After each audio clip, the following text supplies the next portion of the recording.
Hi friends, welcome to physics lawyer the learner destiny. मैं हूँ राजशिका अब्राल। अपना the statistical basis of thermodynamics इस part का फोर्थ आज लेक्चर है, जो कि है स्टैटिस्टिकल इक्विलिब्रियम। तो लेट्स गेट स्टार्टेड गाइस।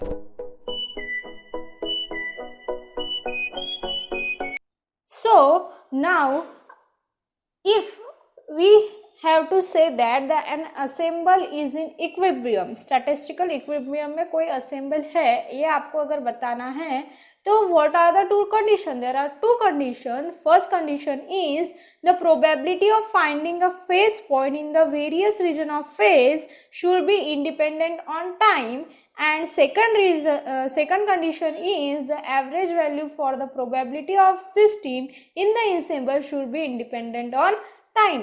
अब देखो assembles अगर स्टैटिस्टिकल इक्विलिब्रियम में है, अब इक्विलिब्रियम क्या है वो मैंने पिछले वीडियो में आपको बता दिया है। ओके, अगर असेंबल्स जो है वो स्टैटिस्टिकल इक्विलिब्रियम में है तो there are two conditions. First condition is what? The probability of finding a phase point. अगर किसी भी फेज पॉइंट को फाइंड करने की जो प्रोबेबिलिटी है वो किस पे डिपेंड होंगी? वो इंडिपेंडेंट होंगी टाइम पे। ओके, अब आपको मैंने बता दिया था कि what is phase space. Phase space means what? That a space having 6 coordinate. 6 coordinate होते हैं उसमें। ओके, 6 कोऑर्डिनेट मीन्स मैंने आपको क्या बताया था कि momentum vector, 3 momentum vector and 3 position vector, ऐसे 6 कोऑर्डिनेट्स मिलके होता है फेज स्पेस। अगर कोई फेज स्पेस है उसमें का suppose this is a phase space having 3 position vector and 3 momentum vector, तो इस स्पेस में एक आधा अगर पॉइंट अपन ने कंसिडर किया तो that point also have 3 momentum vector and 3 position vector. तो ये पॉइंट जो है उसकी प्रोबेबिलिटी मीन्स में मैंने आपको बताया था, suppose I have a coin and मैंने उसे टॉस किया तो the probability of having heads and probability of having tails is 50-50%। 50% ऐसा भी हो सकता है कि हेड्स आए और 50% ऐसा भी हो सकता है कि टेल्स आए। अगर इफ और एक एग्जांपल लेके आपको मैं प्रोबेबिलिटी बताऊंगी। इफ आई हैव 2 कॉइन्स, मेरे पास 2 कॉइन्स है और मैंने दोनों भी कॉइन्स को टॉस किया तो देयर आर 3 कितने कंडीशंस आपको मिल सकती है अगर मैंने 3 इसको टॉस किया तो? अगर मैंने 3 इसको टॉस किया तो एक बार क्या होगा? हेड आएगा, देन एक इस पे हेड आया, एक इस पे टेल आया। ओके, फिर क्या होगा? फर्स्ट इस पे अगर टेल आया तो दूसरे इस पे हेड आएगा, या फिर क्या हो सकता है दोनों भी इस पे टेल ही आए और दोनों भी इस पे हेड्स आए। Means there is possibility of having 4 types की पॉसिबिलिटीज आपके पास है। तो therefore that probability of that toss coin 2 जो अपन ने टॉस कॉइन किए तो उसकी प्रोबेबिलिटी कितनी होंगी? 1 2 3 4 इसमें, मतलब 100 डिवाइड बाय 4 कर दिया तो कितना हो गया? 25% ऑफ प्रोबेबिलिटी हो जाएगी। ओके, किसी भी मतलब इन चारों में से 1 2 3 4 इन चारों में से अगर मैंने बोला कि हेड और हेड आने की प्रोबेबिलिटी क्या है तो आप इजीली क्या बोल सकते हो? हेड आने की प्रोबेबिलिटी 25% है। तो दिस इज प्रोबेबिलिटी। तो ऐसी ही प्रोबेबिलिटी फेज स्पेस में फेज पॉइंट को फाइंड आउट करने की ऐसी ही जो प्रोबेबिलिटी है वो टाइम पे डिपेंड नहीं करेंगी, that is independent on time. This is the first condition, and second condition is the average value for the probability of the system in the ensemble should be independent on time. इसमें भी यही बताया वाला है कि independent of time, average जो value है वो क्या होनी चाहिए? Independent on time. अब एवरेज वैल्यू कैसे फाइंड आउट करेंगे? इफ मैंने आपको बोला कि suppose you have got physics, अगर आपका फिजिक्स सब्जेक्ट है ओके, और आपको फिजिक्स सब्जेक्ट में फर्स्ट सेम में मार्क्स मिले 50, ओके, देन सेकंड सेम में आपको मार्क्स मिले 60, ओके, देन वापस थर्ड सेम में आपको मिले 45, देन फोर्थ सेम में आपको मिले 55, ओके। तो ये जो मार्क्स है वो आपको 4 सेम में मिले, अपन 4 सेम के काउंट कर रहे हैं। तो आपके फिजिक्स के एवरेज मार्क्स क्या हो गए? आप एवरेज कैसे निकालोगे? इन चारों की क्या कर दोगे? एडिशन कर दोगे, और कितने हैं नंबर ऑफ ये कितने हैं? 4 एग्जाम्स कितने हैं? 4, तो 1 2 3 एंड 4, तो डिवाइड बाय उसको क्या कर दोगे? 4 कर दोगे। अगर आपने इसका डिवीजन कर दिया तो आपको आंसर मिलेगा, जो आंसर मिलेगा उसे आप क्या बोलोगे? Average answer. तो उसमें क्या होगा?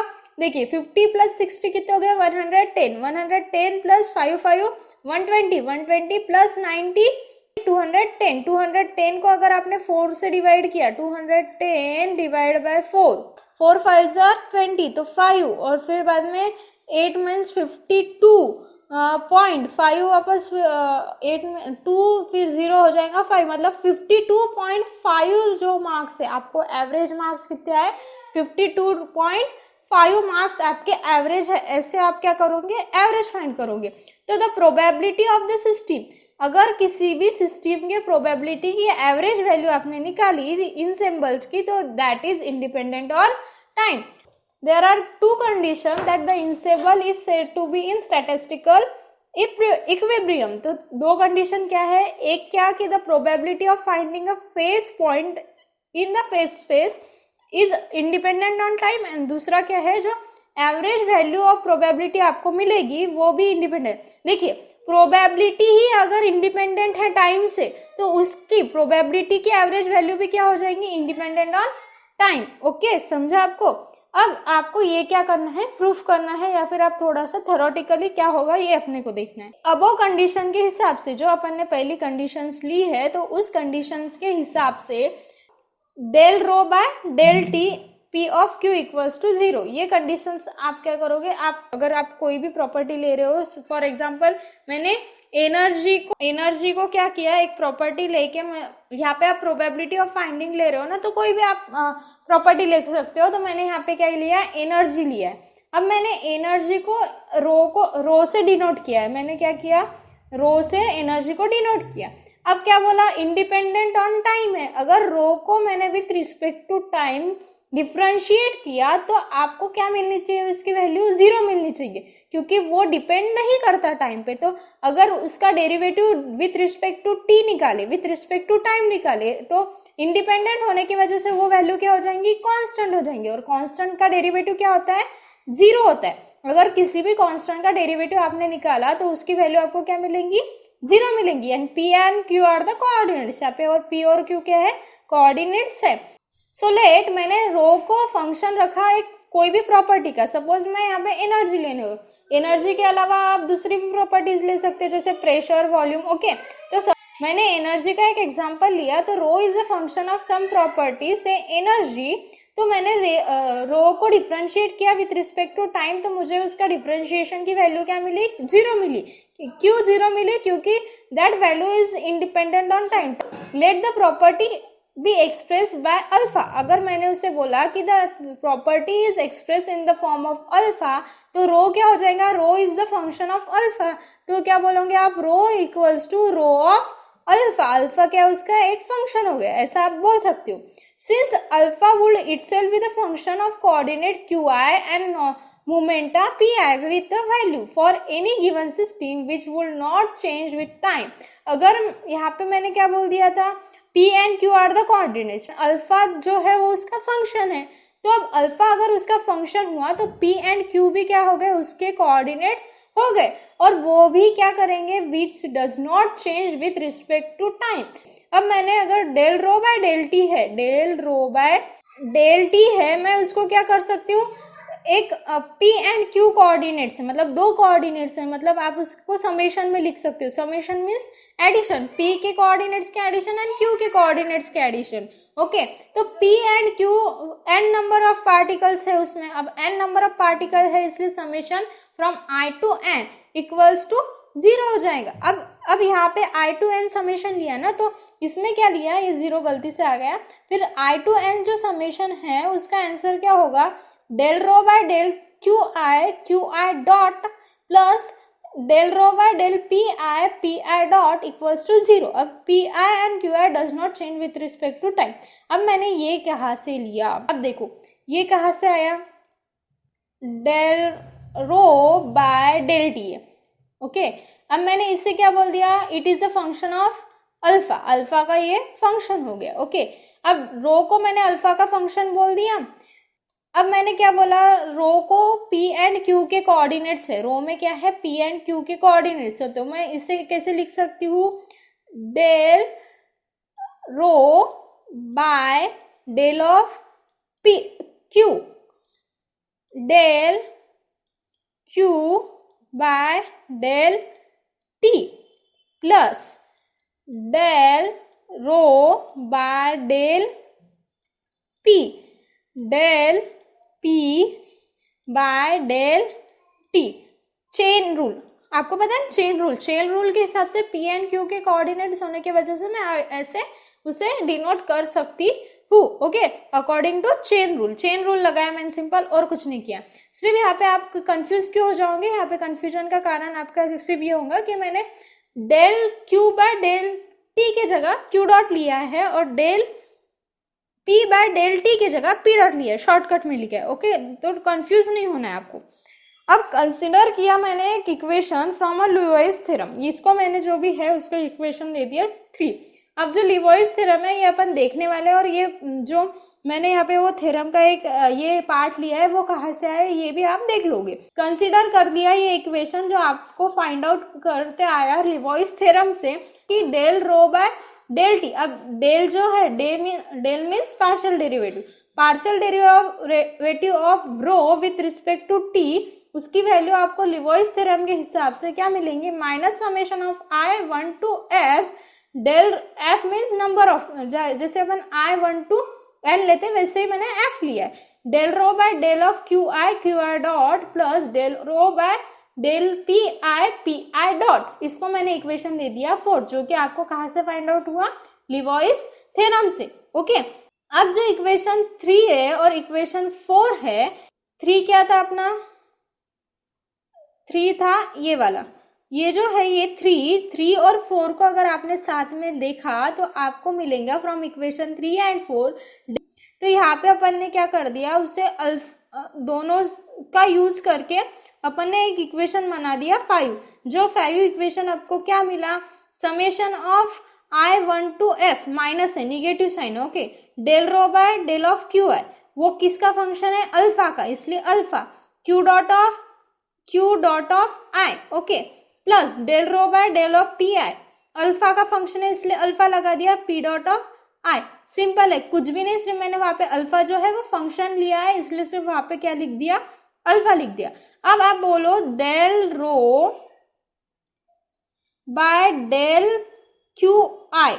ओके, अब इसको आप अकॉर्डिंग टू चेन रूल आप ऐसे लिख सकते हो, del rho by del alpha by del of QI, del alpha और डेल अल्फा यहाँ पे दोनों लगा दिया, न्यूमरेटर डिनोमिनेटर है मतलब कैंसिल हो गया, मीन्स मिल गया ये। ओके, ऐसे आप लिख सकते हो। तो मैंने ऐसे ही क्या किया, del of QI and del of PI दोनों के लिए वैसे लिख दिया। देखो ना यहाँ पे अगर मैंने इससे और इससे कैंसिल कर दिया तो क्या मिला, del rho by del of PI means what, ये तो कोई भी चेंजेस आएगा इसमें नहीं, तो मैंने डेल ऑफ अल्फा को न्यूमरेटर एंड डिनोमिनेटर में लगा दिया। ओके, तो दोनों को लगा के फिर मैंने क्या किया, ये जो वैल्यू है, ये वाली वैल्यू है, ये वाली देखो ये वाला है दिखा, और ये जो है वो कहाँ है, ये है। तो दोनों की वैल्यू क्या कर दी, इक्वेशन 5 में पुट कर दी। अब इक्वेशन 5 में पुट करने के बाद आपको क्या मिलेगा, अब इक्वेशन 5 में अगर आपने वो वैल्यूज को पुट कर दी तो आपको मिला ये, आपको मिला ये। अब यहाँ पे आप क्या करोगे, del rho by del alpha क्या हो गया यहाँ पर, ये वाला और ये वाला, ये दोनों क्या हो गया, कॉमन है, तो ये दोनों निकल जाएंगे बाहर, तो ये मिल गया आपको यहाँ पे बाहर, समेशन का साइन वैसा ही। बचा क्या, बचा आपके पास ये, बचा आपके पास ये दो पार्ट लिख दिया आपने, बचे हुआ ये दो लिख दिया आपने यहाँ पे। ओके, अब ये जो है अकॉर्डिंग टू इक्वेशन नंबर 3 के हिसाब से इसकी जो वैल्यू है वो क्या लिखी थी अपन ने, 0 लिखी थी। इक्वेशन नंबर 3 के हिसाब से ये जो वैल्यू है वो क्या लिख दी थी आपने कि वो कितनी थी, 0 थी। अब ये वैल्यू आप करोगे, पुट कर दोगे वो वाले इक्वेशन में, तो उसका क्या हो जाएगा, वाले इक्वेशन में अगर ये वैल्यू पुट कर दी तो क्या हो गया, अगर किसी भी चीज को मल्टीप्लाई बाय 0 कर दिया तो क्या मिलेगा आपको, 0 minus del rho by del alpha, और इस सब की value according to equation number 3 क्या हो गई, 0 हो गई। Means del rho by del T of P and Q is equals to 0 means what कि the rate of change of that function, अगर अभी यहाँ पे अपन ने क्या लिया था, एनर्जी ली थी, प्रॉपर्टी ली थी, the rate of change of that property is equals to zero आई। अब rate of change of that property is equals to zero आई मीन्स क्या, अगर इसको आपने इंटीग्रेट किया तो इंटीग्रेट किया तो क्या मिलेगी, एक यहाँ पे constant value, rho is constant with respect to time T. तो ये जो आपकी फर्स्ट कंडीशन थी, फर्स्ट एंड सेकंड कंडीशन जो थी, the probability of finding the phase point in the phase space is independent of time, ये आपकी एक क्लियर हो गई। और दूसरी क्या, जो प्रोबेबिलिटी इंडिपेंडेंट ऑफ टाइम है उन दोनों का तीनों का जितनी भी प्रोबेबिलिटी होंगी उनका अगर आपने एवरेज निकाला तो वो भी क्या हो गया, इंडिपेंडेंट ऑफ टाइम। तो दोनों भी कंडीशन को प्रूव करने के लिए आपके पास एक ही ये है, आपको सिर्फ इतना ही बताना है कि del rho by del T of P and Q इसलिए क्योंकि दैट आर द कोऑर्डिनेट्स, एक है मोमेंटम कोऑर्डिनेट एक है position coordinate, is equals to zero. समझा? तो this is all about the statistical equilibrium in the phase space. Therefore we can conclude that कि if rho is the function of some property of the ensemble which is independent on time, then the ensemble will be the statistical equilibrium। अगर कोई रो जो है वो properties, अगर रो जो है एक आधी प्रॉपर्टी है ensemble की जो कि टाइम से डिपेंड नहीं करता, that will not depend on time, then that ensemble is said to be in a statistical equilibrium। मिलते हैं नेक्स्ट वीडियो में with another topic। Stay tuned for the next video।